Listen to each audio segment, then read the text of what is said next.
ముచుకుందుడి మహానిద్ర. అది దేవతలకు రాక్షసులకు మధ్య భీకర సంగ్రామం జరుగుతున్న కాలం. దేవతల పక్షాన నిలబడి ఏకధాటిగా వేలాది సంవత్సరాలు పోరాడాడు ఒక మహావీరుడు. అతడే ఇక్ష్వాకు వంశజుడు చక్రవర్తి ముచుకుందుడు. అలుపెరగని ఆ యుద్ధంలో అతనికి పగలు లేదు, రాత్రి లేదు. విశ్రాంతన్న పదమే తెలియకుండా కత్తిపట్టి నిలబడ్డాడు. యుద్ధం ముగిసింది.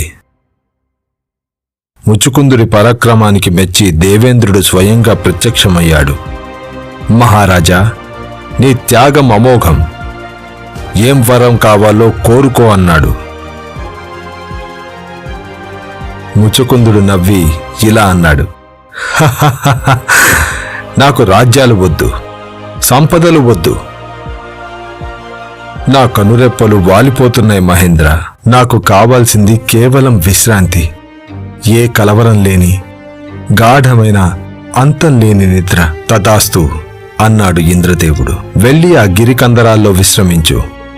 నీ నిద్రకు భంగం కలిగించి నిన్ను ఎవరు నిద్రలేపుతారో ఆ క్షణమే నీ తొలిచూపుల్లోని అగ్నిజ్వాలలకు వాళ్ళు బూడిదైపోతారు అని చెప్పి ఇంద్రదేవుడు వెళ్ళిపోయాడు. యుగాలు మారాయి. త్రేతాయుగం వెళ్ళి ద్వాపర యుగం వచ్చింది. శ్రీకృష్ణ పరమాత్మను వెంబడిస్తున్న కాలయవనుడు అనే రాక్షసుడు దట్టమైన చీకటి కమ్ముకున్న ఒక గుహలోకి ప్రవేశించాడు. అక్కడ చీకట్లో వస్త్రం కప్పుకుని గాఢ నిద్రలో ఉన్న ముచుకుందుణ్ణి చూసి అతడే కృష్ణుడనుకుని, ప్రాణభయంతో దాక్కున్నావా అంటూ తన కాలితో ఆ మహావీరుణ్ణి బలంగా తన్నాడు. యుగాల నిద్ర నుంచి ముచుకుందుడు మెల్లిగా కళ్ళు తెరిచాడు.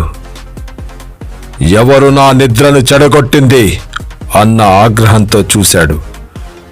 ఆ తొలిచూపు, ఆ కళ్లల్లోంచి రగిలిన కోపాగ్ని క్షణాల్లో కాలయవనుణ్ణి కాల్చి బూడిద చేశాడు.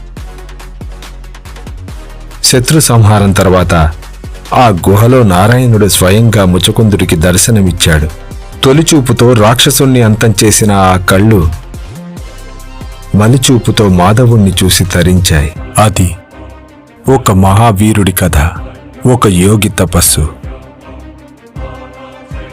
మళ్ళీ మరొక చిట్టి కథతో కలుద్దాం. అంతవరకు సెలవు.